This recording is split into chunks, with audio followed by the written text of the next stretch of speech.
नमस्कार, मैं खुशी और आप देख रहे हैं यूपी न्यूज़ 24। आइए नजर डालते हैं आज की बड़ी खबर पर।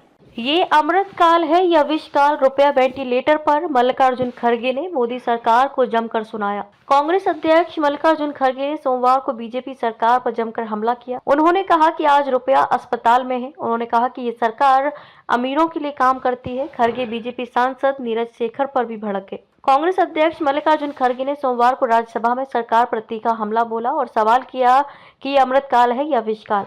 राज्यसभा में विपक्ष के नेता ने आरोप लगाया कि सरकार सबके विकास की बात करती है, लेकिन वह सिर्फ चंद उद्योगपतियों, अमीरों और अपने कुछ दोस्तों का ही विकास कर रही है। उन्होंने कहा कि सरकार की नीतियों के कारण किसान और बेरोजगार आत्महत्या के लिए मजबूर हो रहे हैं। उन्होंने कहा कि पिछले 10 साल में देश भर में 1 लाख से अधिक किसानों ने आत्महत्या की है। खड़गे ने विभिन्न वर्गों की परेशानियों का जिक्र करते हुए सवाल किया कि ये अमृत काल है या विष काल। आरएसएस चीफ मोहन भागवत के बयान पर भी आपत्ति। उन्होंने कहा कि सरकार सार्वजनिक क्षेत्र के उपक्रमों को बेच रही है और इसे सिर्फ एक ही व्यक्ति को सौंप रही है। उन्होंने आरोप लगाया कि विज्ञापन ही इस तरह से तैयार किए जाते हैं कि एक ही व्यक्ति को सभी काम मिलते हैं। खड़गे ने राष्ट्रीय स्वयंसेवक संघ के प्रमुख मोहन भागवत के एक बयान पर भी आपत्ति जताई और कहा कि आरएसएस प्रमुख ने अयोध्या में राम मंदिर बनने के बाद देश को आजादी मिलने की बात की थी।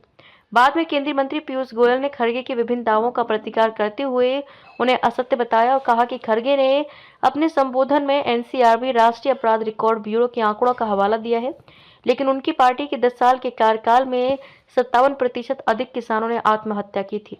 अमित शाह पर भी निशाना। गोयल ने भागवत के बयान का जिक्र करते हुए कहा कि आरएसएस प्रमुख ने देश को सांस्कृतिक आजादी की बात की थी। खड़गे राष्ट्रपति अभिभाषण पर उच्च सदन में हुई चर्चा में भाग ले रहे थे। उन्होंने केंद्रीय गृह मंत्री अमित शाह पर बाबा साहेब अम्बेडकर का अपमान करने का आरोप लगाया और उनसे इस्तीफा देने की मांग की। खड़गे ने आरोप लगाया कि गृह मंत्री ने इसी सदन में बाबा साहेब का अपमान किया और उन्हें इसके लिए माफी मांगनी चाहिए और अपने पद से इस्तीफा दे देना चाहिए। सावर का भी कर दिया जिक्र। उन्होंने कहा कि बीजेपी अक्सर कांग्रेस पर अम्बेडकर का अपमान करने का आरोप लगाती रहती है, लेकिन वास्तव में बीजेपी और आरएसएस ही बाबा साहेब का अपमान करते रहे हैं। उन्होंने अम्बेडकर द्वारा लिखे गए एक पत्र का हवाला देते हुए कहा, बाबा साहब ने 1952 में अपने एक मित्र को पत्र लिखा था जिसमें उन्होंने कहा था कि वास्तव में डांगे और सावरकर ने चुनाव में उन्हें हराने के लिए साजिश रची थी। सरकार नाकामी को बता रही है सफलता। उन्होंने कहा कि राष्ट्रपति अभिभाषण में कुछ भी नया नहीं है और पानी पर लकीर खींचने का प्रयास किया गया है। उन्होंने कहा कि सरकार अपनी नाकामी को भी सफलता बता रही है। उन्होंने कहा कि सरकार ने जो वादे किए थे खोखले निकले। इस क्रम में उन्होंने प्रधानमंत्री नरेंद्र मोदी के 10 वादों का जिक्र किया और उन्हें जुमला करार दिया। उन्होंने कहा कि प्रधानमंत्री मोदी ने विदेश से काला धन लाने, सभी को 15 लाख रुपए मिलने, हर साल 2 करोड़ लोगों को नौकरियां देने, गंगा नदी को पूर्ण रूप से साफ करने, 2022 तक किसानों की आय दोगुनी करने, नोटबंदी के बाद 50 दिन बाद चीजें सामान्य होने का वादा किया था, लेकिन वे सिर्फ जुमले साबित हुए। मोदी सरकार में रुपया वेंटिलेटर पर। खड़गे ने कहा कि जब मनमोहन सिंह प्रधानमंत्री थे तब बीजेपी के नेताओं ने उन्हें बार बार अपमानित किया, लेकिन मनमोहन सिंह ने मौन रहकर देश के लिए काम किया। कांग्रेस अध्यक्ष ने कहा कि उस समय मोदी गुजरात के मुख्यमंत्री थे और उन्होंने रुपए की गिरती कीमत पर तंज किया था कि रुपया अस्पताल में है। खड़गे ने कहा कि उस समय रुपए की कीमत प्रति डॉलर 60 रुपया थी और मोदी सरकार में रुपया वेंटिलेटर पर है क्योंकि इसकी कीमत घटकर 87 रुपये रह गई है।